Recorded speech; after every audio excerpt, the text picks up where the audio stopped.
¿Cómo están, jóvenes?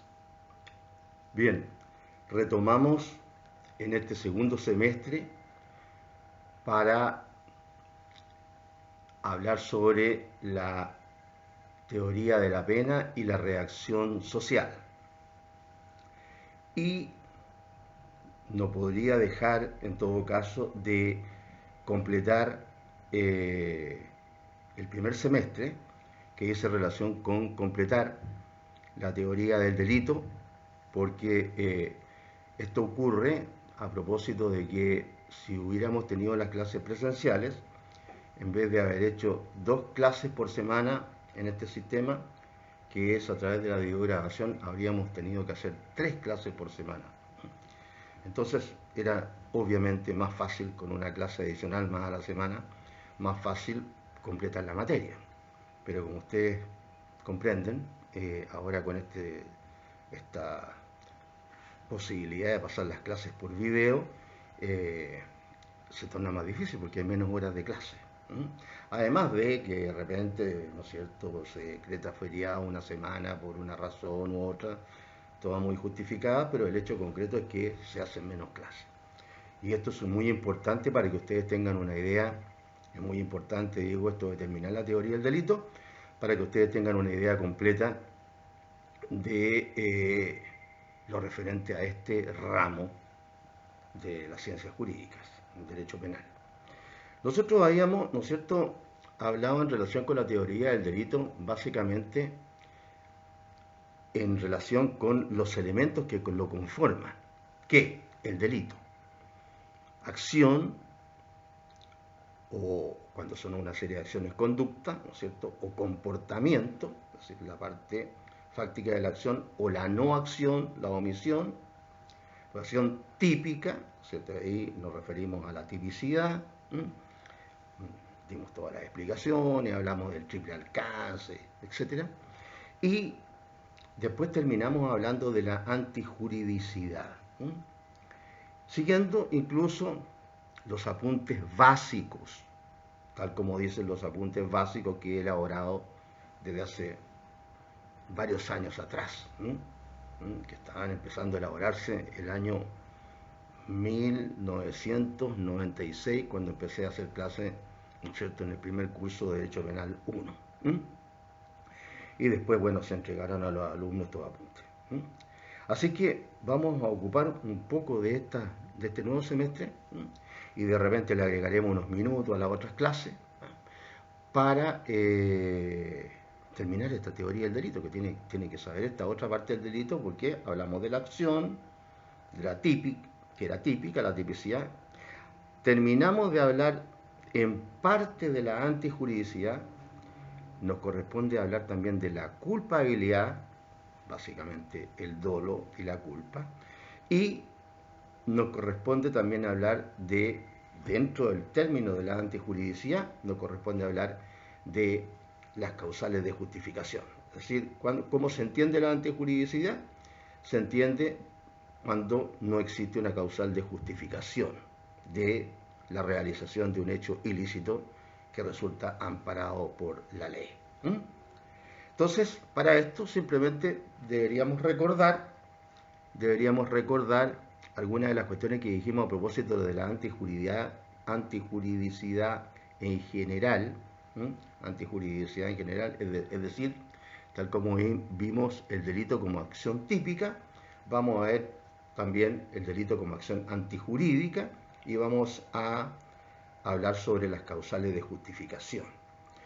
Para ello, un brevísimo, ¿no es cierto?, repaso respecto de la antijuridicidad en general, es decir, este tercer elemento del delito. Acción típica, antijurídica, y podemos hablar sobre la culpabilidad. Bien, entonces, la antijuridicidad, es decir, el delito como una acción antijurídica. ¿Qué es lo que debemos reiterar? Porque nosotros quedamos, ¿no es cierto?, en esta parte de la materia, cuando comenzamos a hablar respecto de el consentimiento del ofendido. Esa fue la última parte de la materia que nosotros hablamos. En relación con los apuntes, terminamos en la página 45. En la página 45. Entonces, algún repasito para que nos pongamos de nuevo en onda. La antijuridicidad es el delito como acción antijurídica. Si uno se fija, ¿no es cierto?, en la descripción del delito, como siempre, ¿no es cierto?, hay que tener el código a mano. Cuando el legislador define el delito, dice que es delito toda acción o omisión voluntaria penada por la ley. Las acciones o omisiones penadas por la ley se reputan siempre voluntarias, a no ser que conste lo contrario. Es decir, el Código Penal silenció este elemento de la antijuridicidad.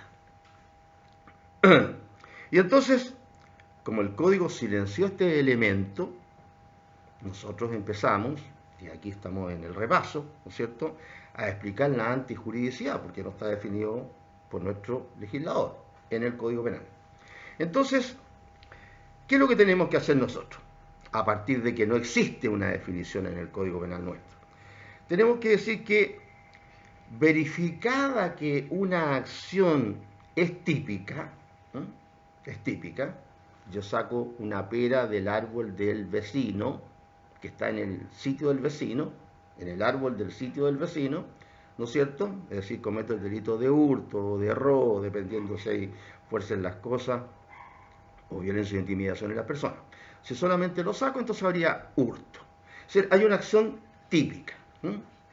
Cuando habría una acción no típica, si yo saco la pera, ¿no es cierto?, contra la voluntad del dueño del predio que tiene el peral también, y lo saco en mi sitio, en mi peral. Bueno, estoy sacando el peral del árbol del vecino. Entonces ahí hay una acción típica. Estoy cometiendo un delito de hurto. Entonces, verificado que una acción es típica, ¿no es cierto?, el tipo, ¿no es cierto?, el tipo penal o la tipicidad, ¿no es cierto?, mejor dicho, el tipo penal y o la tipicidad. El tipo penal, ¿no es cierto?, es la descripción de la conducta que hace el legislador, y la tipicidad es la situación de hecho que encuadra dentro de la conducta descrita por el legislador. Bien, verificado entonces que existe una acción típica, saqué la pera del árbol vecino, ahí se debe realizar un juicio de valor a su respecto. Entonces ahí hay que averiguar si existe o no existe un conflicto con la ley. En eso consiste ese juicio de valor. Entonces, la antijuridicidad, como lo dijimos ya en la última clase que tuvimos, es un disvalor. Es un disvalor que tiene relación con la índole de la conducta y que tiene relación con los bienes jurídicos que se protegen. Cuando se habla de este disvalor, es decir, de este juicio de valor que transforma una conducta ilícita en lícita, estamos hablando de un disvalor si es sobre la conducta, un disvalor de acción, y si se trata de proteger los bienes jurídicos, estamos hablando de un disvalor de resultado. En esos dos planos se puede apreciar este disvalor. Entonces, la acción típica es antijurídica, además, en dos situaciones. Primero, cuando la acción típica contraría la ley positiva, entonces ahí nos encontramos con este disvalor de contravención a la ley. Y también hay una acción típica antijurídica cuando esta acción, ¿no es cierto?, típica, es contraria a la ley positiva en relación con lesiones importantes al orden jurídico o también a las normas de cultura. Entonces, este disvalor también se manifiesta, así como se manifestó en disvalor de acción y disvalor de resultado, también se manifiesta en relación con si esta conducta típica, ¿no es cierto?, va en contra de la ley positiva o va en contra de una ley positiva que tenga relación con valores importantes, ¿no es cierto?, del orden jurídico del que se trate, o contra las normas de cultura. Ahora, entonces la antijuridicidad es resultado, ¿no es cierto?, de un juicio. Es decir, la conducta típica, la acción típica, es contraria a los valores que reconoce la norma. La acción es contraria a los valores que reconoce la norma, disvalor de acción. O la acción típica es contraria a los valores que el legislador considera valiosos, es decir, los bienes jurídicos que el legislador protege. Entonces ahí ya no hablamos de disvalor de acción, como en el caso anterior, sino que hablamos de disvalor de resultado. Ya lo señalamos. Entonces, el legislador reconoce este disvalor cuando protege el bien jurídico. Luego, la acción contra un bien jurídico desvalora esa acción. ¿Qué significa? Que si el legislador hace una elección de los bienes jurídicos, ¿no es cierto? Entonces, si le reconoce un valor a un bien jurídico, la vida, ¿no es cierto?, si yo cometo un acto con esa acción, ¿no es cierto?, y realizo después un juicio de valor, tengo que ver si la acción que yo realicé es o no antijurídica. Si yo cometo un delito de homicidio y no me ampara ninguna causal de justificación, en el caso del homicidio, la legítima defensa o el estado de necesidad, quiere decir que esa conducta que yo realicé es antijurídica. Pero, si yo, en defensa de mi vida, o de la vida de un pariente, o de la vida de un extraño, o tratándose de una legítima defensa privilegiada, todo caso de legítima defensa que vamos a estudiar también ahora, entonces en ese caso, ¿no es cierto?, esa conducta antijurídica, en términos de la ley que yo realicé, tanto desde el punto de vista del disvalor de acción y del disvalor de resultado, se transforma en jurídica, es decir, en lícita.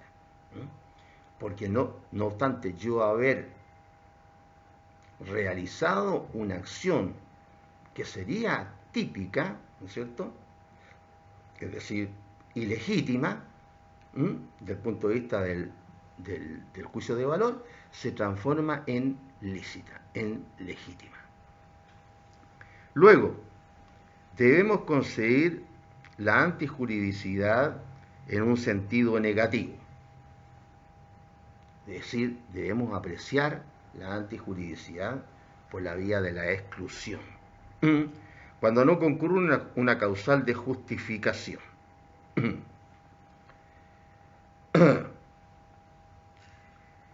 Eso es más o menos lo que nosotros estuvimos estudiando en la última clase. Y ahí tengo una pautita que es la que me dice para los efectos del punteo, ¿no es cierto? El punteo que va, así como el PowerPoint, ¿no es cierto?, señalando una frase respecto de lo que tenemos que explicar de nuevo. Entonces,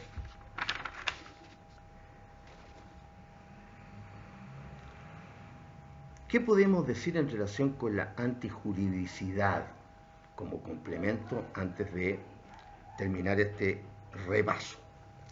Podemos decir entonces que la antijuridicidad es aquel disvalor o desvalor de que es portador un hecho típico que contradice las normas del deber contenidos en el ordenamiento jurídico.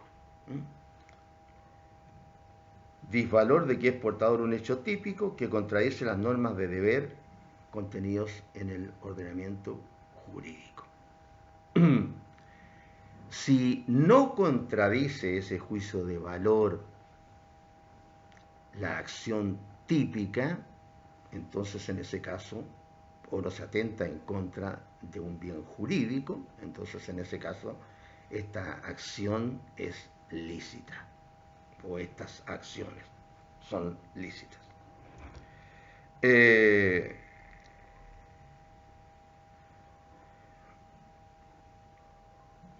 También hablamos de cómo debe apreciarse, ¿no es cierto?, el elemento antijurídico, en el sentido de haber dicho que los límites de la libertad del legislador en el ejercicio de su tarea valorativa constituyen el problema central. En este caso y en todos los casos, el poder del Estado, el ius puniendi, está limitado, ¿no es cierto?, siempre por el ejercicio de esta tarea valorativa. Entonces, ¿puede la ley positiva valorar arbitrariamente las conductas mandándolas o prohibiéndolas arbitrariamente? ¿O el legislador está sometido a restricciones por la naturaleza de las cosas? Y ahí nosotros hablamos, ¿no es cierto?, de que el elemento antijurídico podía ser apreciado en su aspecto formal o material y también en su aspecto supralegal o material. De ahí hablábamos, ¿no es cierto?, de contravenir la ley positiva simplemente, o contravenir la ley positiva inherente a cuestiones de interés general para el ordenamiento jurídico, o que contraveniera las normas de conducta. Bien, entonces ya tenemos claro que, una vez más, el legislador elige cuáles son los bienes dignos de protección. La vida humana, ¿no es cierto? Entonces, si el legislador elige que ese bien es digno de protección, lo transforma en un bien jurídico. Pero no basta con que yo realice una acción en contra de ese bien jurídico, la vida, sino que para que sea sancionado, además, es necesario que una vez que yo realizo, si se dan las circunstancias, una acción en contra de la vida de otro, entonces en ese caso se tiene que realizar un juicio de valor. Es decir, en la confrontación, en el caso de la legítima defensa, de la vida del que está poniendo en riesgo la mía y la reacción mía para proteger mi vida o la de un pariente o de un extraño, entonces en ese caso habría que averiguar si con ese juicio de valor mi acción para resguardar mi vida, en el caso, ¿no es cierto?, de la legítima defensa, o si, como lo reglamenta el código, ¿no es cierto?, con un bien de menor valor, la propiedad, puedo defender yo esa vida, en el caso del estado de necesidad, esta conducta mía para defender mi vida a través del ejercicio de mi propio cuerpo, ¿no es cierto?, o para defenderla a través de alguna cosa que sea de mi propiedad, si en ese caso se transforma esta acción, que sería ilegítima, ¿no es cierto?, yo estoy no solo atentando, sino que puedo terminar con la vida de otro, es legítima. Ahí es donde se realiza este juicio de valor.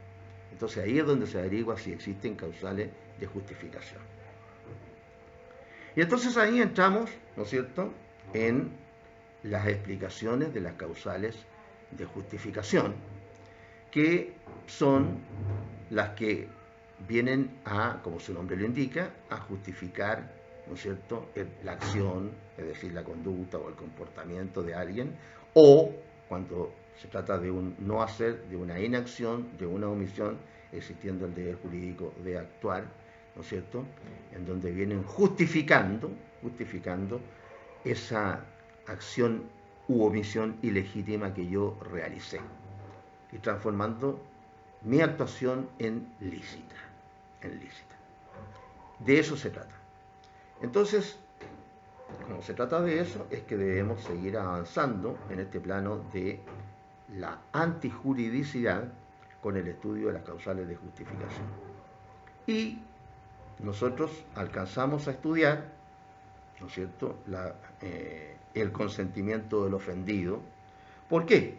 Porque nosotros habíamos visto que las causales de justificación, que son aquellas situaciones reconocidas por el derecho, en las que la ejecución de un hecho típico se encuentra permitida o incluso exigida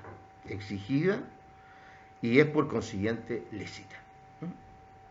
Estas causales de justificación, ¿no es cierto?, se fundan en la ausencia de interés o en el principio del interés preponderante. Cuando estas causales de justificación se fundamentan en la ausencia de interés, estamos hablando, por ejemplo, del consentimiento del ofendido.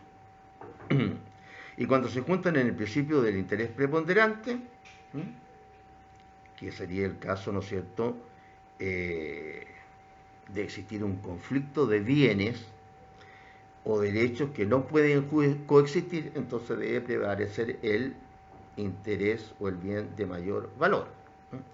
Ahí, ¿no es cierto?, nos encontramos con una subclasificación que habla de estas causales, ¿no es cierto?, de justificación que tienen relación con la preservación de un derecho, como el caso de la legítima defensa y el estado de necesidad, y otras que tienden a la actuación de un derecho, el caso del ejercicio legítimo de un derecho, autoridad, oficio o cargo. Y tratándose de las causales de justificación primeras, ¿no es cierto?, que tienen ausencia de interés, ya habíamos explicado el caso del consentimiento, ¿no es cierto?, del ofendido. Entonces habíamos dicho que tratándose del consentimiento del ofendido, obra conforme a derecho quien ejecuta una acción típica con el consentimiento expreso o tácito del titular del bien jurídico protegido por la norma, en los casos en que ese bien jurídico sea susceptible de disposición. Básicamente, hay varios, no muchos, que se homologan básicamente con los delitos de acción privada, con los delitos de acción privada. El honor es un bien jurídico disponible, lo califica la víctima, ¿no es cierto?, lo califica el injuriado o el calumniado. Delitos de injurias y calumnias que se estudian en lo que se llama Derecho Penal 2, ¿no?, o la parte especial del derecho penal. Entonces ahí yo soy, en el caso de la injuria, el que califico la acción. La injuria está descrita en el artículo 416 precisamente. Entonces yo soy el que califico si esa acción, ¿no es cierto?, es o no constitutiva de descrédito, por ejemplo, en mi contra. Yo lo califico, es decir, el injuriado. Y como yo lo califico, y la ley así lo señala, yo puedo hacer uso del derecho que tengo a consentir para que no se siga adelante con la acción. Es un delito de acción privada. En otros países también existen otras situaciones en las cuales se pueda, como se llama, disponer del bien jurídico. Esto es una materia en la que se ha discutido mucho y por el lado de la propiedad también se insiste, ¿no es cierto?, en que se podría disponer de ese bien, de la propiedad. Si alguien me hurta, ¿no es cierto?, y básicamente tratándose de delito contra la propiedad en los que no hay riesgo respecto de la persona, ¿no es cierto?, se opina por algunos y en otras legislaciones está así establecido de que yo podría disponer de ese bien jurídico para prestar mi consentimiento y terminar con el delito, ¿no?, en beneficio del que lo cometió. También respecto de ciertas situaciones de lesiones menores, las lesiones leves, por ejemplo, ¿no? Bien, pero estas son materia de discusión y aquí, en el caso chileno, ¿no es cierto?, son pocos los delitos, ¿no es cierto?, en los que una persona puede consentir para que se termine. Y en eso habíamos estudiado el consentimiento del ofendido y habíamos terminado de estudiar. Es decir, lo que deberíamos hacer ahora es estudiar, ¿no es cierto?, los otros casos de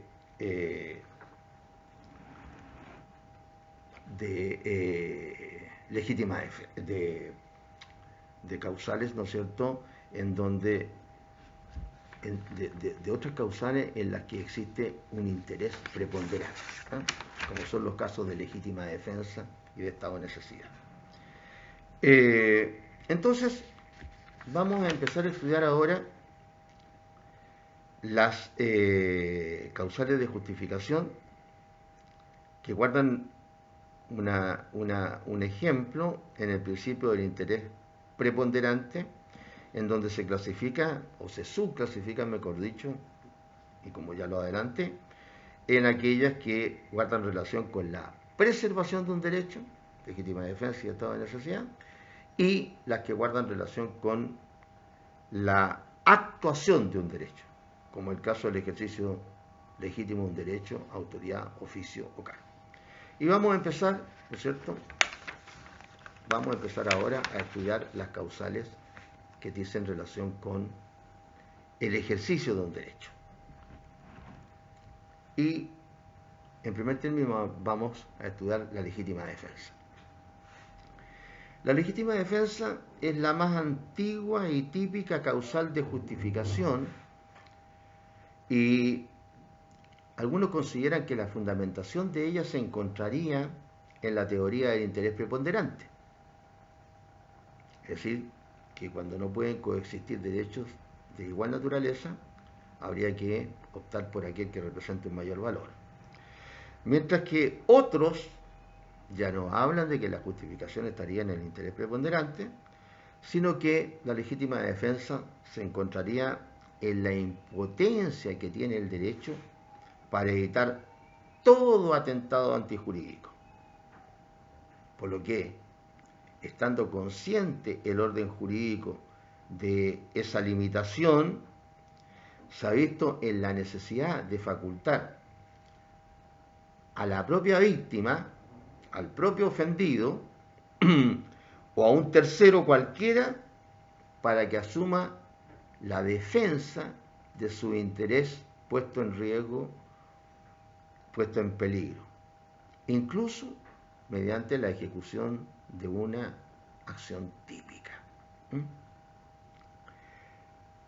A esta última concepción, es decir, a esta que considera que está obligado el derecho a reconocer que en determinadas circunstancias no puede ir en auxilio del particular, se le objeta que si fuese correcta, no se comprende por qué quien ha sido injusto agresor debe ser castigado después de ser repelido, olvidándose que aquello que el derecho delega en el defensor es la facultad generalmente ejercitada por la autoridad administrativa de evitar la infracción de la norma, y no la de sancionar el hecho ilícito ya ejecutado, que complete exclusivamente a la judicatura y que nunca es susceptible de ser delegada.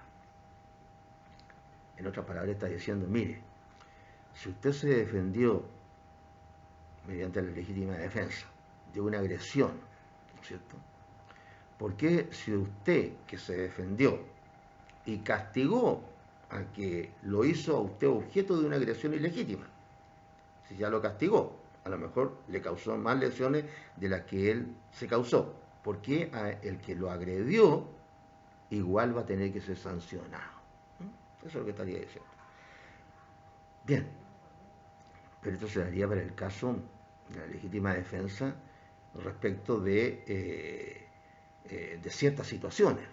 Ese es el problema. Porque, ¿qué pasa con el caso de que la persona le causa la muerte al agresor ilegítimo? O sea, ahí esta explicación no podría darse. ¿O qué pasa en el caso de otros bienes jurídicos que pueden ser sustituibles, como el caso de los delitos contra la propiedad? Porque les adelanto, una cuestión que la vamos a repetir, pero en el caso de la legítima defensa, cuando nos preguntamos cuáles son los bienes jurídicos que pueden protegerse, ¿no es cierto? La respuesta es que, de acuerdo con el Código Penal chileno, la respuesta es que todos los bienes jurídicos pueden protegerse. Uno tiene como la idea a priori en el cerebro, ¿no es cierto?, de que solamente se protegen los bienes jurídicos que guardan relación con la vida, la integridad física, psíquica o la salud. No es así. Puede protegerse la propiedad, el honor, etcétera. Todos los bienes jurídicos. Entonces, esta objeción que se hace a esta segunda opinión en relación con la fundamentación de la legítima defensa no tiene respuesta coherente, al menos. ¿Qué ejemplo se coloca?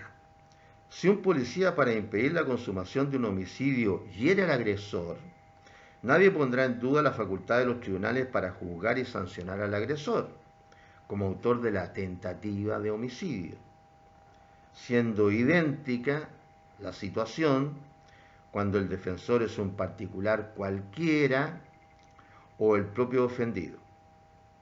La legítima defensa se funda en una delegación de las funciones preventivas de policía y no en las punitivas judiciales. Ahí estaría la respuesta a la objeción que se hace a esta segunda fundamentación de la legítima defensa. ¿En qué consiste la legítima defensa? La legítima defensa es una reacción, ojo, es una reacción a una agresión ilegítima. En la legítima defensa es la víctima la que reacciona en contra de una agresión ilegítima. Y reacciona, es una reacción necesaria para impedir o repeler la agresión ilegítima, no provocada, contra la persona o cualquier bien jurídico, propio o ajeno, actual o inminentemente amenazado. Como les señalé recién, y en relación a qué bienes jurídicos se extiende este derecho, se extiende a los bienes jurídicos defendibles. Y los bienes jurídicos defendibles, conforme al artículo 10, número 4, todos los bienes jurídicos de la persona son defendibles, según su encabezamiento.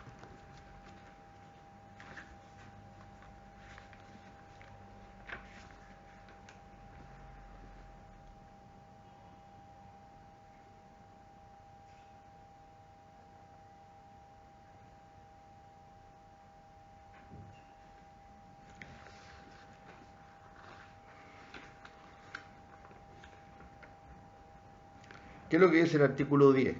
Están exentos de responsabilidad criminal. 4. El que obra en defensa de su persona o derechos, siempre que concurra a las circunstancias siguientes. Vamos a dejar el código a la mano. Siempre que concurra a las circunstancias siguientes. Entonces, se refiere esta norma a que yo puedo hacer uso del derecho de legítima defensa respecto de todos los bienes jurídicos que tengo. Todos los bienes jurídicos defendibles. Y a las personas que pueden ser legítimamente defendidas, las que señalan ahí los diferentes casos de legítima defensa.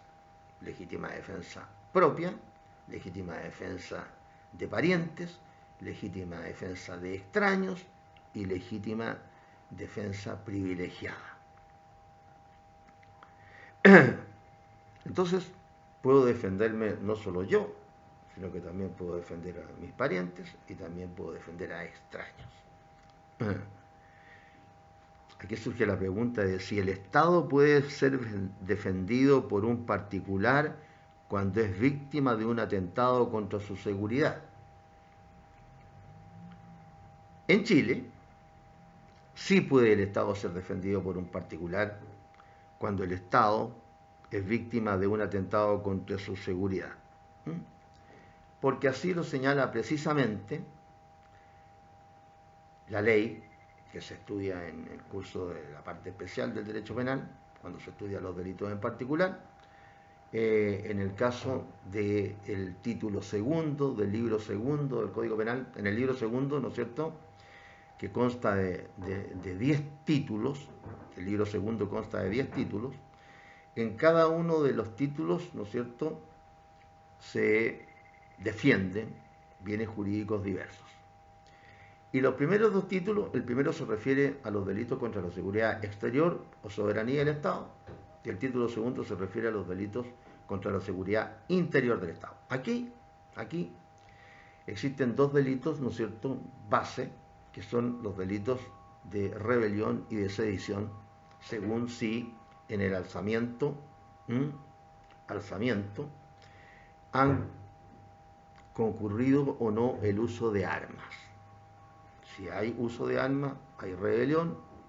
Si no hay uso de armas, hay sedición. Y los objetivos que tienen son de mayor importancia, los objetivos que se persiguen con la rebelión o con la sedición, o la sedición, son de mayor o de menor importancia en relación con la destrucción o menoscabo del Estado de Chile.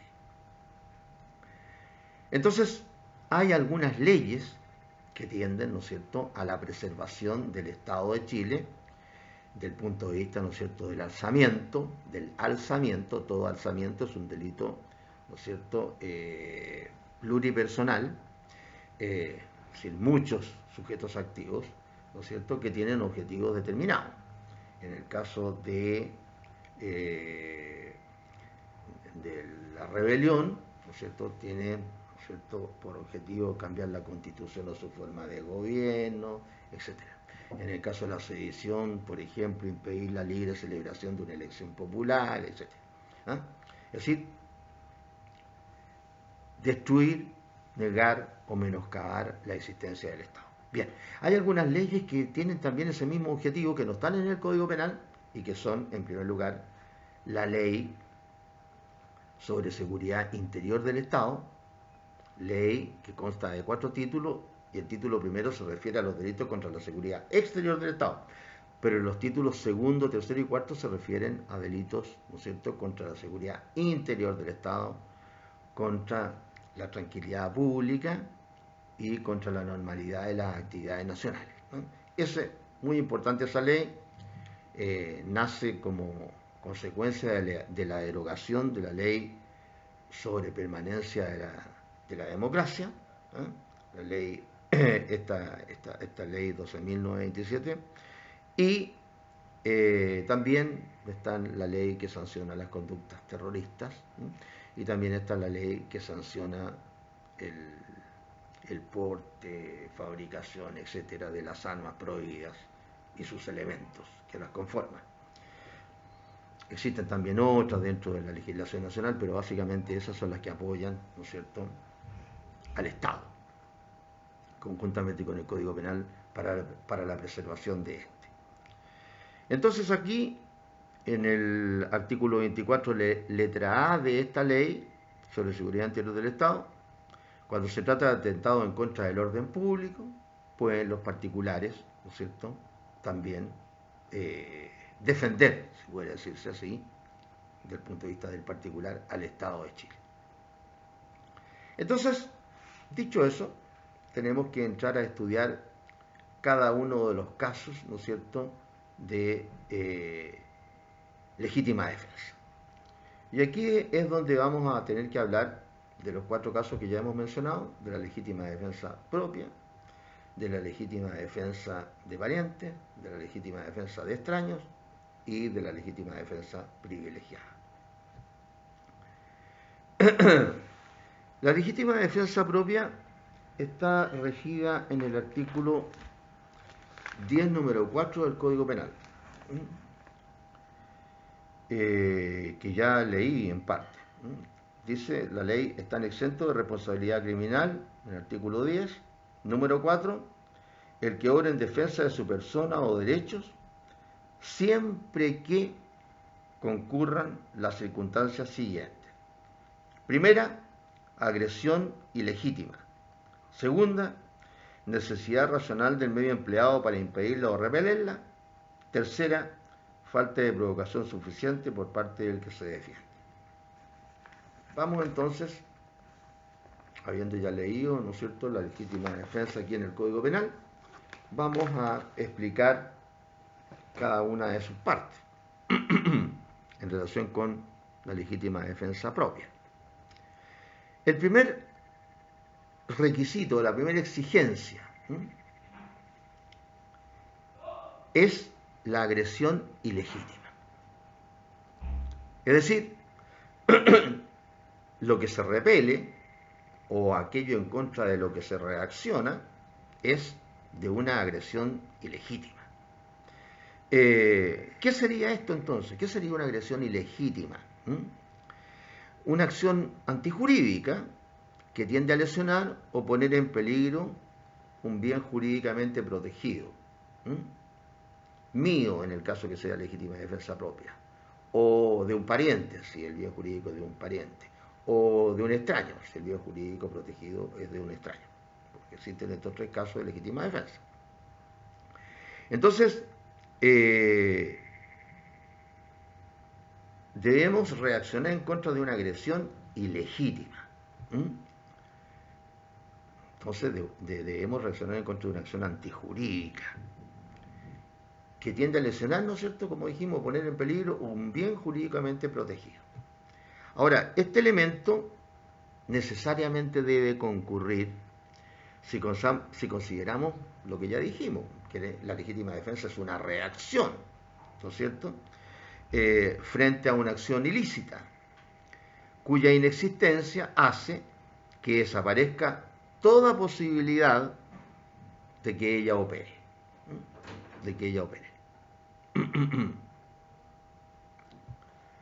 Claro, si no hubiera una agresión ilegítima previa, no podría yo reaccionar en contra de una acción que no lo es, una acción legítima.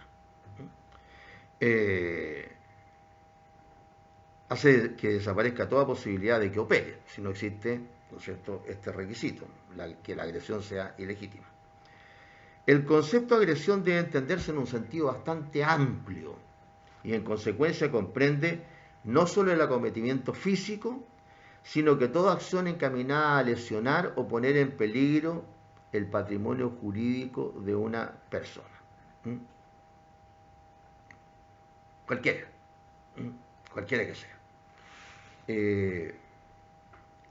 En algún momento nosotros señalamos, a propósito de la acción, señalamos que podía incluso cometerse el delito de homicidio por actos no solamente físicos, sino que también podía matarse a través de medios inmateriales, psicológicos, si ustedes quieren, a través del miedo, el terror. Y poníamos el caso típico de alguien que supiera que la persona, por ejemplo, una madre que se sabe que tiene una enfermedad del corazón, que tiene cierta edad, etcétera, ¿no es cierto? Y alguien la llama diciéndole, oiga, su hijo lo acaban de cogotear y está muriéndose en la calle. La reacción normal de una madre, ¿no es cierto?, es de terror. Con eso, imagínense. Tiene un hijo y además su hijo único, y esto lo están cogoteando o lo cogotearon y está muriéndose en la calle. Lo más probable es que esa persona le pueda dar algún colapso, ¿no es cierto?, que se pueda morir. Eso es medio, pero no físico. No hay un acuchillamiento, ni le pegaron un balazo, ni le dieron veneno a una persona para que se muera. Es decir, también se puede matar por medios morales. a través de alguna emoción. La emoción, o provocar, mejor dicho, una emoción es a través de un video moral. Incluso se puede matar utilizando a la propia víctima. Si usted, ¿no es cierto?, no sé, invitan a una persona a un lugar peligroso, ¿cierto?, cerca de un lugar donde se puede caer una persona, no sé, una azotea, cerca de una ventana que tiene, ¿no es cierto?, un balcón más bajo, etcétera, ¿no es cierto?, y puede hacer que la persona realice una acción ella misma y vaya a dar al vacío. Sin poner el ejemplo extremo, ¿no es cierto?, de invitar a un ciego a caminar por cerca de un acantilado. Ya es más difícil, hay que convencerlo primero que vaya al campo o a la montaña, etcétera, para que se caiga a un lugar, ¿no? Pero también puede ocurrir esto en la vida cotidiana, en un edificio, etcétera. Bien. Ahora, qué supone la agresión, esta agresión ilegítima? Supone un daño o peligro de daño eh, para los intereses jurídicamente protegidos de la víctima. ¿Ya? Por eso que reacciona la víctima. Reacciona con su legítima defensa para superar ese daño o ese peligro de daño en contra de sus derechos jurídicamente protegidos.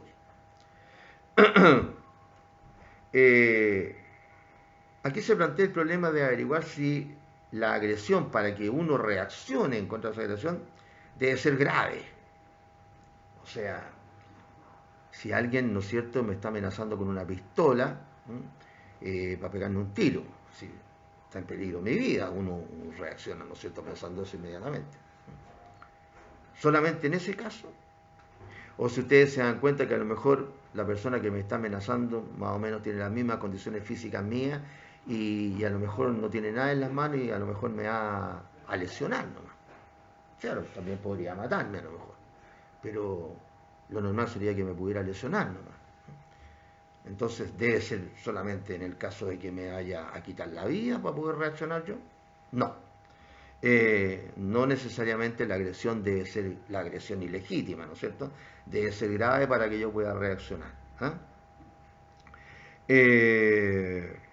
Puede ser leve. ¿Y por qué? Porque lo que transforma en legítima la reacción del ofendido no es la gravedad de la ofensa, sino que la injusticia de la ofensa. La injusticia de la ofensa. Ahora, el peligro de que yo sea víctima, ¿no es cierto?, de un mal, mal en general. Es decir, mal significa de un atentado en contra de algún bien jurídico mío. El peligro debe ser imprevisto o inesperado. No necesariamente, porque de repente la agresión puede ser advertida. El agresor me puede advertir a mí de que me va a agredir. O incluso el agresor puede encontrarse en sitios peligrosos, en los que a mí la lógica me diría que yo no vaya a esos tipos peligrosos. Pero no lo exige la ley. Es decir, la legítima defensa procede contra una agresión advertida, por ejemplo. También. El tipo me puede decir a mí,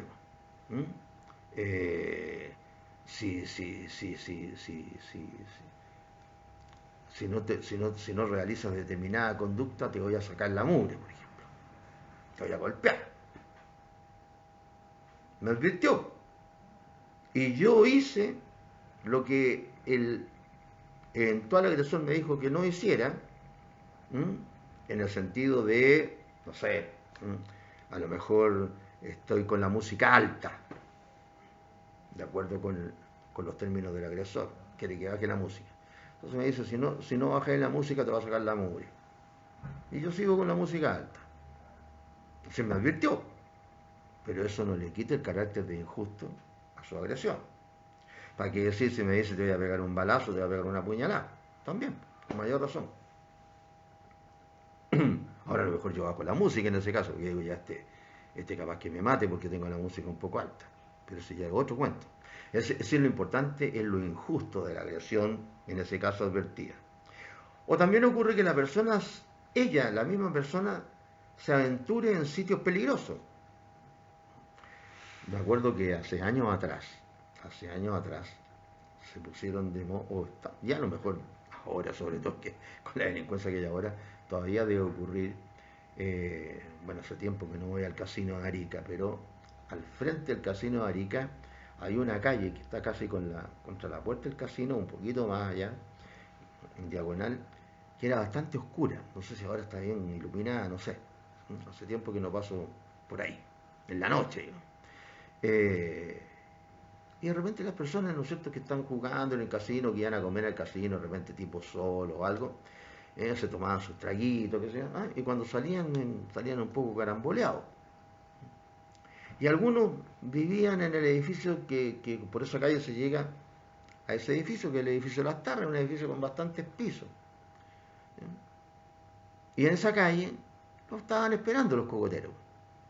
Claro, el tipo sabía que era una calle oscura, pero por qué razón se iba a la boca el lobo, por decirlo de otra manera. Siempre los curaditos, por lo menos en mi época, cuando la delincuencia era de otra manera, era fácil cogotearlo, pues eran los que más cogoteaban a los curados. Es decir, acá no importa que sea la agresión imprevista o incluso o que sea inesperada. Basta con que sea prevista o esperada. Tampoco debe ser grave. Ahora, la agresión supone que el daño o peligro para la persona o sus derechos provenga de un acto humano o puede provenir de una fuerza natural o el ataque de un irracional. La agresión ilegítima supone que provenga de un acto humano, salvo que se utilice a un ser irracional, ¿no es cierto?, para que realice la acción física de agresión. Un tipo en vez de agredirme con una cuchilla, puede agredirme asusando un perro, como se llama, de los que se consideran feroces, o no tan feroces, dependiendo si yo también soy más joven o más viejo, si puedo arrancar, si no puedo arrancar, etc. Es decir, en ese caso, ¿no es cierto?, se estaría utilizando el animal como un arma. También se podría utilizar el caso de una persona irracional, el caso de un loco demente, que sea utilizado para que le cause un daño a otra persona, pero es una persona que se lo utiliza como una fuerza física, no como un ser humano. Es un ser humano, pero se lo utiliza basado en su inconsciencia para cometer actos ilícitos. Entonces, en esos casos sí, ¿no es cierto?, se considera que dentro de la actuación de la agresión ilegítima de la persona racional, la persona humana racional, se puede utilizar, ¿no es cierto?, a un irracional, sea humano o animal. Porque si no fuera así, ¿no es cierto?, la persona estaría haciendo uso de otra causal de justificación que sería el estado de necesidad, al reaccionar en contra de esa agresión ilegítima. Entonces, como la agresión ha de ser ilegítima, no es posible defenderse de actos lícitos, por lo que no existe legítima defensa, por ejemplo, en contra de las acciones ejecutadas por la autoridad dentro del ámbito de sus actuaciones lícitas, dentro de sus funciones específicas. Por ejemplo, la cuestión de si cabe defenderse contra una orden de detención injusta o en contra de la ejecución de una sentencia injusta no está resuelta. más allá de que la autoridad no solo debe actuar dentro de la esfera formal de sus atribuciones, sino que también de la material. Claro, porque si dadas las circunstancias, a una persona, ¿no es cierto?, el juez decreta su detención y a la persona le parece que no existen los elementos, no se dan los elementos, de acuerdo con su propia concepción, para que lo ingresen detenido, ¿sí?, a un organismo de privación de la libertad, entonces se va a parar y le va a pegar al juez. La persona tendría que lograr su alzamiento de prisión preventiva a través de los medios legales. Lo mismo ocurriría contra la policía. ¿Qué pasa si Carabineros de Investigaciones llega a la casa de uno o ocurre en la calle, ¿no es cierto?, y se produce una detención injusta? Ahora, no en el tribunal, sino que en la vía pública. Lo mismo, lo mismo.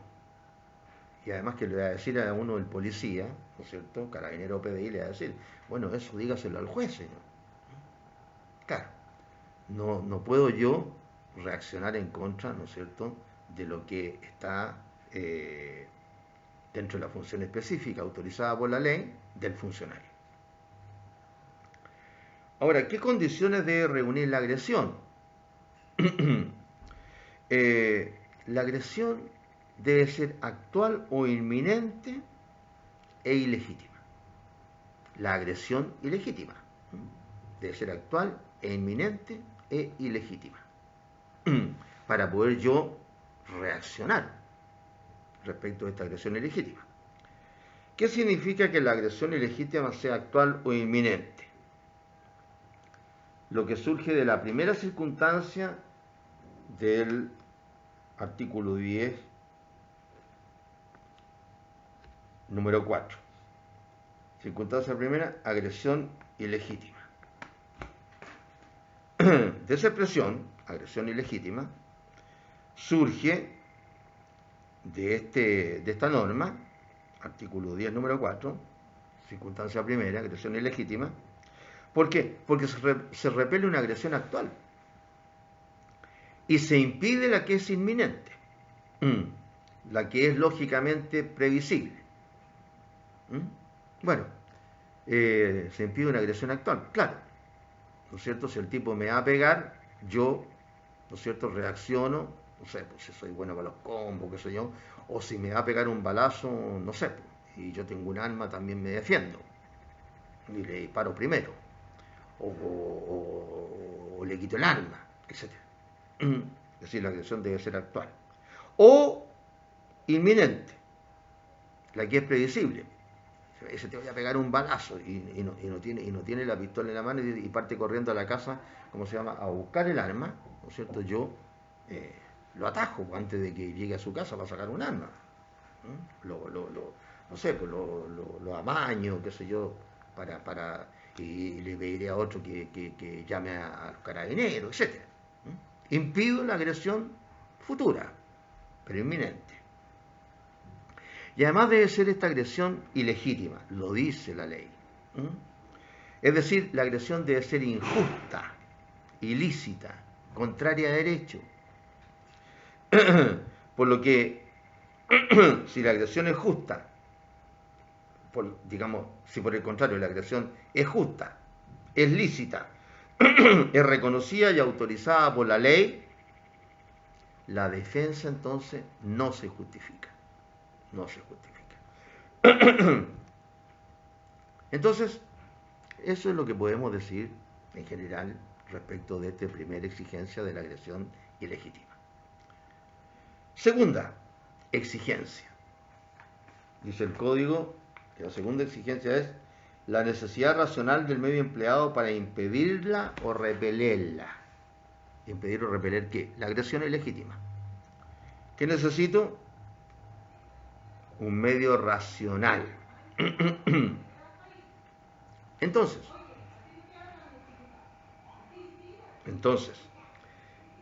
establecido, ¿no es cierto?, que nos encontramos en la situación en que debemos repeler la agresión ilegítima, es decir, supuesta la necesidad de la defensa, por esta agresión ilegítima, el medio empleado para impedirla o para repelerla, para impedir o repeler ¿qué cosa? El ataque. ¿Eh? ¿Cómo debe ser ese medio? Debe ser racional.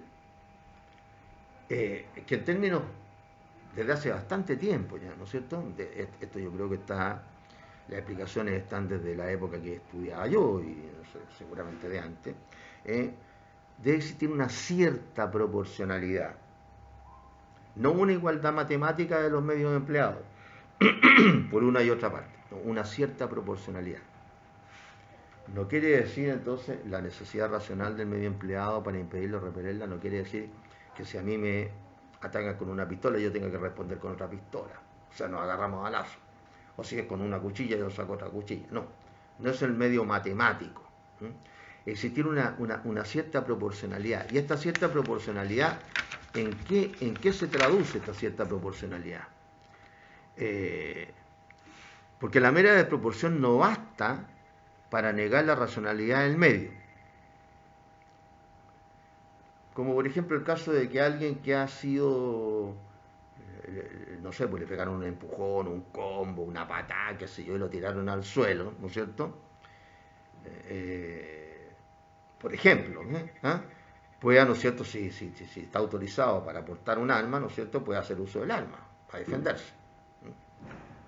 Entonces, en términos generales, puede estimarse racional el medio defensivo cuando el que se defiende no dispone, el que se defiende, en el momento del ataque, de otro medio menos perjudicial para impedir o repeler la agresión. O sea, se defiende con lo que hay a mano, por decir así. Lo que hay a mano, para defenderse. ¿No? Para defenderse. Es decir, en el momento, ¿no es cierto?, que normalmente se trata de cuestiones más o menos rápidas, ¿no es cierto? En el momento no había ninguna otra cosa para poder defenderme. Es simple. Entonces, hay que averiguar eso. Eso es labor del juez, ¿no es cierto? En todo caso, para la determinación de la necesidad racional, solo deberá considerarse las circunstancias objetivas y reales. En esto ¿cómo se llama? La jurisprudencia se dice, ¿no es cierto? Acá ¿cómo se llama? Que en Chile, nuestra jurisprudencia es bastante vacilante, ¿eh? Y yo diría, por los años que me tocó trabajar en materia penal, defensa, en los tribunales, etcétera, que muchas veces los tribunales con la víctima, como ocurre con todo, porque aquí estamos con cosas, aquí el derecho penal, desde el momento en que ya considera que la fundación del derecho penal, la fundamentación del derecho penal ya no es, ¿no es cierto?, aplicar al ofensor, ¿no es cierto?, una sanción, sino que la función del derecho penal es reeducar y resocializar al ofensor. Ya, la verdad sea dicha, el ofensor tiene muchas armas para poder, muchas armas en sentido, ¿no es cierto?, figurado, para poder salir adelante en su defensa. Entonces, en esta materia de legítima defensa, por lo menos la impresión que yo tengo a través de un montón de años, ¿no es cierto?, es de que son muy exigentes los tribunales con la reacción de la víctima. La reacción de la víctima. A mí me tocó hace años atrás, defender a una señora que estaba separada de su marido, vivía sola con su hijo, una persona relativamente joven, no sé si tenía cerca de 30 años en ese momento, creo que todavía ni los cumplía, una mujer muy trabajadora además, ¿eh? Trabajaba, bien empeñosa, y esta persona, cada vez que estaban separados, ¿no es cierto?, ella se mantenía ella y mantenía a su hijo, estaba separado con su pareja, ¿no? Eh, hacía tiempo. Y cada vez que su marido se tomaba unos tragos, partía donde la señora, llegaba, ¿no es cierto?, al edificio donde ella vivía, y ¡pum!, le sacaba la mugre a la señora. Que ya no le pegaba un chachazo, sacaba la mugre a la señora. O sea, la señora esta ya estaba, digo señora, no por la edad, porque era bastante joven, como les digo, ya estaba aburrida ya de esto. Y en una oportunidad, que fue cuando ocurrió la tragedia, este señor llegó, como le digo, con trago, y bueno, empezó a golpear la puerta, que conducción del departamento, y bueno, al final esta señora le abrió, advirtiéndole, no vaya a venir, le decía seguramente por la... Sí, me parece que sí, le he dicho, me contó en su momento, para la defensa de ella, ¿no es cierto?, que le dijo a través de la puerta, ¿no es cierto?, no tenía visor, le dijo, oye, pero no vengáis como siempre, me vaya a pegar, me vaya a maltratar, etcétera, lo típico, ¿no es cierto? No, si no, bueno, le abrió la puerta y le pegó al tiro, le pegó al tiro, bueno, le pegó al tiro y empezó, y siguió agrediéndola, ¿cómo se llama?, a través del departamento, Primero le pegó un combo, la tiró al suelo, le pegó unas patadas, qué sé yo, la señora, no sé, parece que se fue arrastrando, qué sé yo, y él fue detrás de ella, ¿no? Le siguió pegando, etcétera, ¿no? Y esta señora llegó hasta la cocina, ¿no? Bien, bien agredida, ¿eh? Llegó hasta la cocina, ¿cómo se llama? Y lo único que había en la cocina, para defenderse, bueno, no le iba a pegar con una cucharita de té, ¿no es cierto? Lo que había en la cocina, antes de esto que vendían mucho en la Sofri, era una madera así cuadrada, así rectangular, donde venían varios cuchillos, como pasados así, cuchillos. Y lo único que encontró para defenderse fue uno de los cuchillos, sacó uno de los cuchillos, ¿no? Y ¿cómo se llama? Y cuando logró levantarse, sacó uno de los cuchillos, ¡pum!, y le da un cuchillazo al agresor, con tan mala suerte que le pegó, como era una persona que no era un homicida, esta señora, sino una persona de bien, pues, ¿ah? Una persona esforzada, ¿no es cierto? Eh, una persona trabajadora, ¿eh? Y como le pegó, le tiró el cuchillazo a esta persona donde cayera, me imagino, con tal de que no le siguieran pegando. Y justo parece que levantó, esto debe haber ocurrido, no sé, unos 30 años atrás, en ese momento levantó el brazo para pegarle de nuevo, no sé, o para hacerle el quite, y le pegó el cuchillazo acá en la axila, le metió el cuchillazo por la axila, con tan mala suerte que le entró por la axila. Bueno, eso es lo que hacen los cuchillos, pues entrar en la carne.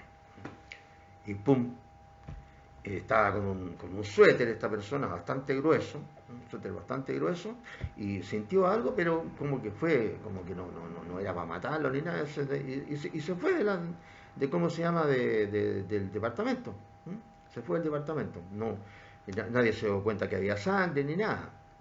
Y se fue, bajó del departamento, esta señora, bueno, antes cerró la puerta, seguramente se quedó llorando ahí, qué sé yo, no me recuerdo la película completa, porque pasaba tantos años. Y este señor llegó abajo, había llegado a su auto, llegó abajo, se sentó al lado del auto y quedó sentado ahí. Y lo que pasa es que el suéter, que era grueso, junto con la camisa, no sé si estaría con camiseta, no me acuerdo, además, le absorbió la sangre. Se le hizo como un tapón ahí, pero igual seguía saliendo sangre. Estuvo esperando, como son las cosas en todas partes en Chile, ¿no? Estuvo esperando, no sé, como media hora ¿cómo se llama?, la ambulancia, ahí llamó la gente a la ambulancia, qué sé yo. Ya se lo hubieran llevado a esa persona a la posta, ¿no?, a la posta.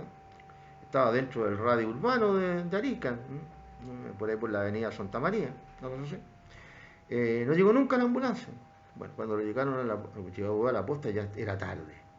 O sea, todavía estaba vivo, pero era tarde. Se estaba muriendo. Claro, había sufrido una anemia. Y los señores magistrados de Arica consideraron primero, ¿cómo se llama?, el juez de la causa, y después la Corte de Apelaciones consideraron que no había habido proporción, entre, ¿no es cierto?, la golpiza que le estaba dando, como se llama, el marido, por decir así, y el ataque de ella con la cuchilla, que fue un solo cuchillazo que le dio. Un solo cuchillazo con una cuchilla de cocina. Claro, se lo dio. Dicen que siempre contra los delincuentes, hay un dicho por ahí que dice que a los delincuentes los mata siempre un gil. Pero con esto se quiere decir en la jerga, ¿no es cierto?, delincuente, una persona que no es delincuente. Claro, porque el delincuente, me imagino que el que siempre anda con una cuchilla, ¿no es cierto?, sabe si le pega así, le pega así, le pega más despacio, le pega más. Es lo mismo que los que andan asaltando, ¿no es cierto? Me imagino, pues andan todo el día con esto. No como uno que no está usando, ¿no es cierto?, un arma a cada rato. Bueno, entonces, imagínense usted. A lo mejor ahora que está como se llama, incluso de moda, esto del feminismo, en donde se reconocen los derechos que siempre tuvieron las mujeres, que debieron haber tenido. Ahí tenemos los tribunales, pues no se reconocían estos derechos, porque evidentemente que un tipo que cada vez que se cura iba a sacarle la mugre por su mujer, bueno, ¿no es cierto?, esta tendría como el derecho, ¿no es cierto?, a defenderse, sobre todo en una circunstancia como esta, con lo único que había para defenderse. Como digo, no le iba a pegar con una cuchara de té, si es que hay una cuchara en ese momento, tenía que defenderse con algo que la otra persona dejara de golpearla. Y además que no sabía ni defenderse, porque por algo le dio el cuchillazo ahí, o si no se lo habría pegado en otro lado. Ahora, si se lo hubiera pegado en otro lado, supongamos que le hubiera pegado el cuchillazo en una pierna, y el otro le habría quitado la cuchilla, ¿no es cierto?, y a lo mejor hasta le habría muerto a la señora y se habría quedado el hijo sin la madre. Bueno, eso es lo que les quiero señalar.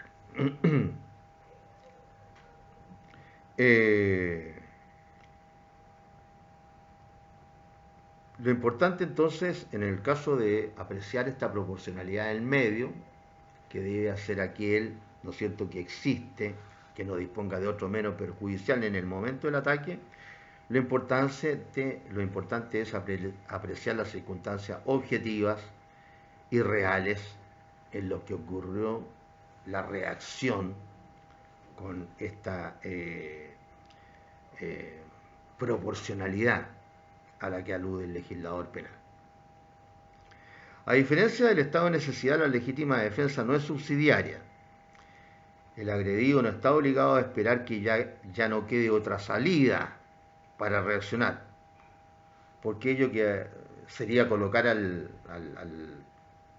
la víctima en una posición desventajosa y dejar sin efecto la defensa prácticamente, esterilizarla. No puede exigirse la huida vergonzosa al que se encuentra en legítima defensa, porque ante el injusto de la agresión nadie está obligado a ceder. Los casos de legítima defensa subsidiaria, tratándose de inimputables, ¿no es cierto?, gente privada de raciocinio, casos de defensas predispuestas, obstáculos pasivos que suelen oponerse a la acción de delincuentes, todos estos avisos, ¿no es cierto?, para que la gente no ingrese al domicilio particular, ¿no es cierto?, de las víctimas, casos de los ofendículos o mecanismos automáticos capaces de precipitar un curso causal lesivo para agresores eventuales también, ¿eh?, como por ejemplo colocar ciertas trampas para los delincuentes habituales, ¿eh? La lesión del derecho de un tercero ocasionada por la reacción defensiva no queda cubierta por la legítima defensa. Claro, si yo por defenderme le causo, ¿no es cierto?, un mal a un tercero, por defenderme de A, le causo un mal a B, entonces ese mal que le causé a B no queda cubierto por la legítima defensa, sea propia, sea de pariente o sea de extraño. Llevamos entonces estudiado dos elementos de la legítima defensa: la agresión ilegítima y la necesidad racional del medio empleado para impedirlo o repelerlo. Nos queda entonces el tercer elemento de la legítima defensa propia. ¿Cuál es la falta de provocación suficiente por parte del que se defiende. Así dice el Código Penal. Falta de provocación suficiente por parte del que se defiende. Este requisito solo procede respecto de la legítima defensa propia. Entonces, ¿qué debemos entender por provocación suficiente? Aquella provocación de tal naturaleza atendida a las circunstancias que pueda ser considerada bastante o idónea para explicar de modo satisfactorio la reacción del provocado. Es decir, el que se defiende no debe haber causado la agresión. No debe haber causado la agresión. Esos son los elementos objetivos y reales que también debe calificar el tribunal. La agresión debe ser considerada bastante o idónea. Claro, si alguien, por ejemplo, ¿no es cierto?, me tira un escupo o me da un apretoncito, ¿no es cierto?, sí, no voy a llegar y pegarle un balazo al tiro. Claro, eso tendrá que calificarlo el tribunal, pero la idea es que la agresión ilegítima esta guarde relación con la falta de provocación suficiente por parte del que se defiende. Entonces, la provocación suficiente está relacionada con la agresión ilegítima. Entonces, la reacción debe ser relacionada con las circunstancias, debe ser bastante o debe ser idónea para explicar de modo satisfactorio la reacción del que se defiende. Evidente. Y eso tiene que considerarlo el tribunal de acuerdo con las circunstancias.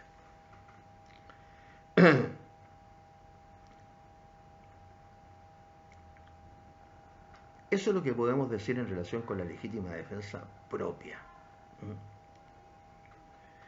Ahora, el segundo caso de legítima defensa es la legítima defensa de parientes.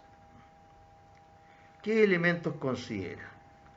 Los parientes que enumera el Código Penal.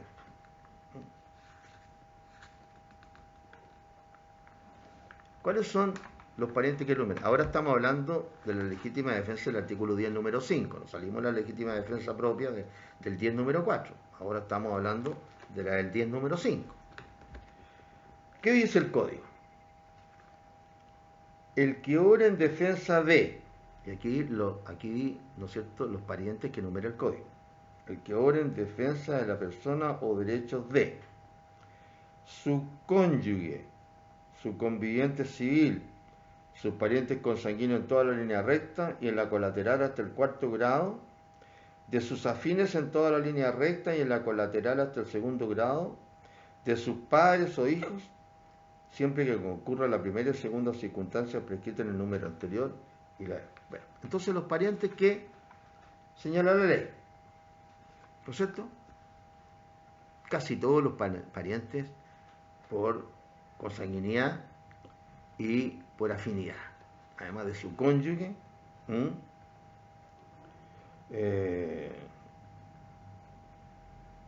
su conviviente, ¿no es cierto? Ya. Entonces los parientes que enumera la ley. Después de los parientes que enumera la ley, también exige, ¿no es cierto?, el Código, que concurran los otros requisitos, que son la agresión ilegítima, la necesidad racional del medio empleado para impedirlo o repelerla, y aquí se establece un requisito extra, porque se trata de la legítima defensa de parientes, que en caso de haber precedido provocación por parte del acometido, que no tuviera participación en ella el defensor. Y la D, que en caso de haber precedido provocación por parte del acometido, no tuviera participación en ella el defensor.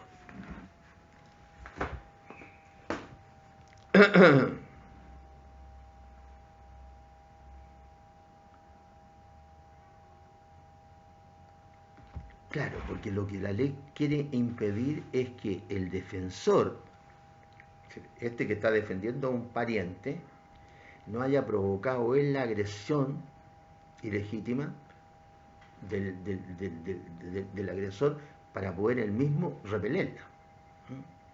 Para poder él mismo repelerla. En caso de haber precedido provocación por parte del acometido, que no tuviera participación en ella el defensor. Claro. Si yo no puedo utilizar, por ejemplo, a mi señora o a mi cónyuge o a mi conviviente civil para que provoquen de alguna manera, ¿no es cierto?, la agresión ilegítima del tercero. Y entonces yo ahí actúo. Para que exista la legítima defensa, en este caso de legítima defensa de pariente, no debe haber participado, en otras palabras, ¿no es cierto?, el defensor en la agresión, en provocar la agresión ilegítima.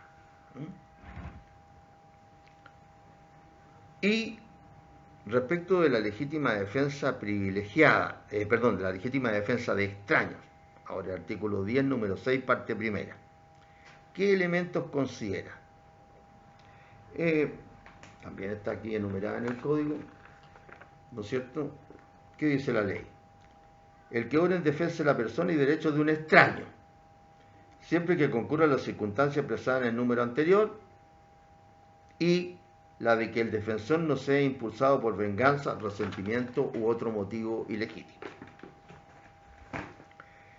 Entonces, en la legítima defensa de extraño, tal como en el caso de la legítima defensa de pariente, en donde se enumera por la ley a qué pariente o a qué pariente se puede defender, aquí tratándose de los extraños, ¿no es cierto?, se trata, el primer requisito, de defender la persona o derechos de un extraño, es decir, de alguien que no es pariente conforme el número anterior. Y en segundo lugar, ahora no hay 3, sino que hay 4 requisitos. El primero, tiene que darse siempre los 2 requisitos de la legítima defensa propia: que haya una agresión ilegítima, que haya una necesidad racional del medio empleado para impedirlo o repelerla.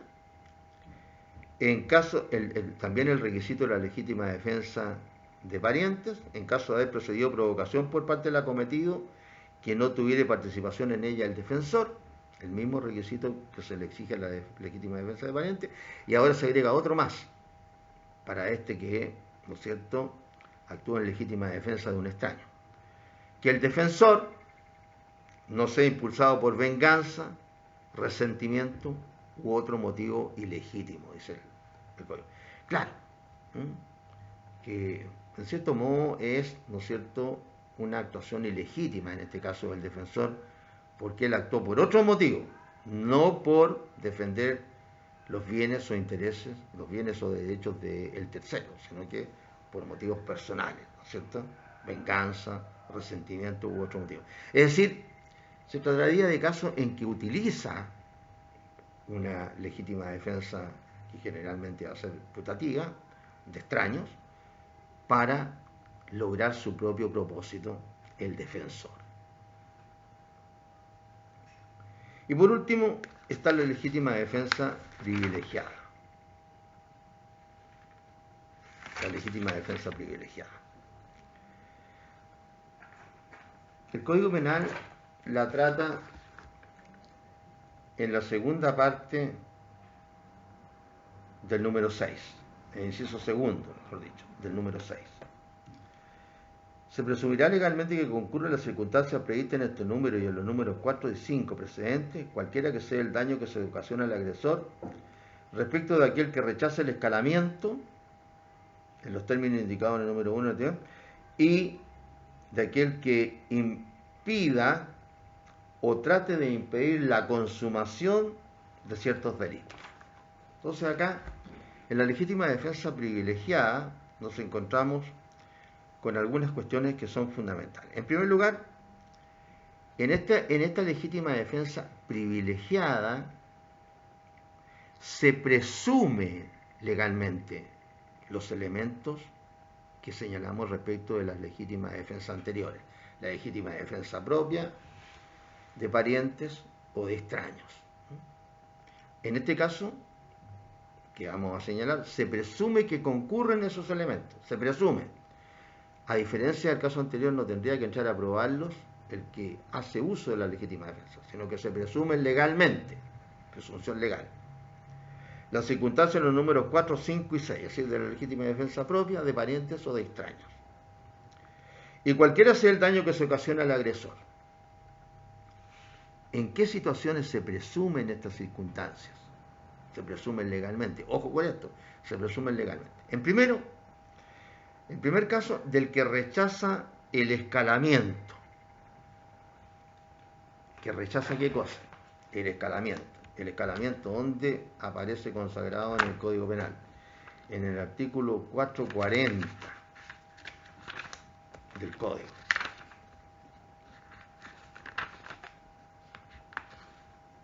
440 número 1, a propósito del robo con fuerza en las cosas.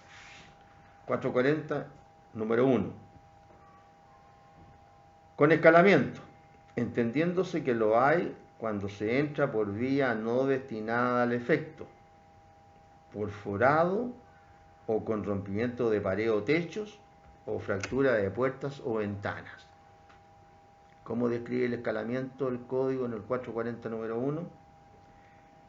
Cuando se entra por vía no destinada al efecto, con fractura de puertas o ventanas, por forado, con rompimiento de pared o techos.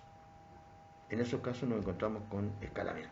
Entonces, cuando se entienden, se presumen legalmente que concurren las circunstancias de la legítima defensa privilegiada respecto de alguien que rechace el escalamiento. Es decir, cuando se entra a una propiedad en alguna de las formas que acabamos de decir, es decir, con escalamiento, del 440 número 1. Cuando se entra ¿dónde?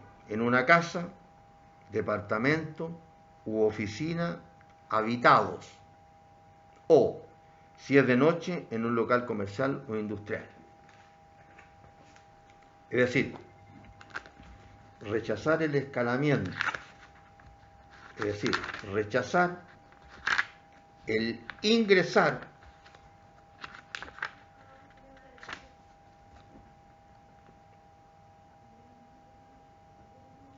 ingresar por vía no destinada al efecto, ingresar a través de un forado, ingresar con rompimiento de pared o techos, o ingresar con fractura de puertas o ventanas. ¿Dónde? En una casa, departamento u oficina habitados, o si es de noche, en un local comercial o industrial. Entonces, si se rechaza el escalamiento, es decir, entrar en alguna de las formas que se dan en el 440 número 1, entonces ahí nos encontramos con que la ley presume legalmente, ¿cierto?, que concurren las circunstancias de la legítima defensa. Es decir, si ustedes, no es necesario que ya entre a la casa, si tiene la casa un jardín, bueno, si ya entró al jardín, si traspasó los límites de su propiedad, ahí usted puede hacer uso de la legítima defensa. Lo que significa de que hubo agresión ilegítima, necesidad nacional de medio empleado para impedirlo o repelerla, y falta de provocación suficiente por parte del que se defiende. Y el segundo requisito es del que impide o trate de impedir la consumación de los delitos de, y ahí los va enumerando. Entonces, la primera, rechazar el escalamiento, ¿no es cierto?, en alguno de los lugares habitados o en una oficina o local comercial o industrial. Y la segunda es que impide o trate de impedir la consumación. ¿De qué delitos? Secuestro, sustracción de menor de 18 años, violación, sodomía agravada, parricidio, homicidio y robo con violencia o intimidación. Entonces, del que impida o trate de impedir la consumación de alguno de estos delitos. En esos casos se presume legalmente que concurren las circunstancias de la legítima defensa, de la legítima defensa que se realiza y que se denomina legítima defensa privilegiada. Cuando, ¿no es cierto?, se rechaza el escalamiento en una casa, departamento u oficina habitados, o si es de noche, en un local comercial o industrial, o del que impida o trate de impedir la consumación de alguno de estos delitos graves que atentan en contra de la vida o la integridad personal, ¿no es cierto? En general. Esos son los casos de legítima defensa propia de parientes, de extraños y privilegiados. En esto se habla también de exceso en la defensa. ¿En qué defensa? En la legítima defensa propia. Puede que haya un exceso también. Como cuando yo les dije, no basta con que no sé, pues le aprieten los cachetes a uno para uno pegarle un balazo al tiro. No, hay un exceso. ¿Cuándo ocurre este exceso en la defensa? Cuando no concurren todos los requisitos necesarios para eximir de responsabilidad conforme a la legítima defensa. En estos casos de exceso en la defensa se transforma la eximente, la legítima defensa, en atenuante del artículo 11, número 1. Es decir, cuando no concurren todos los requisitos, ¿no es cierto? Entonces, en este caso, se transforma solamente en un atenuante. Este eximente se transforma en atenuante. Pero sí deben concurrir, para que se transforme en atenuante, la agresión ilegítima y la necesidad racional del medio empleado para impedirla o repelerla.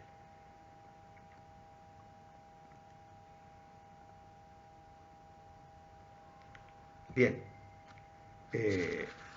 vamos a quedar acá.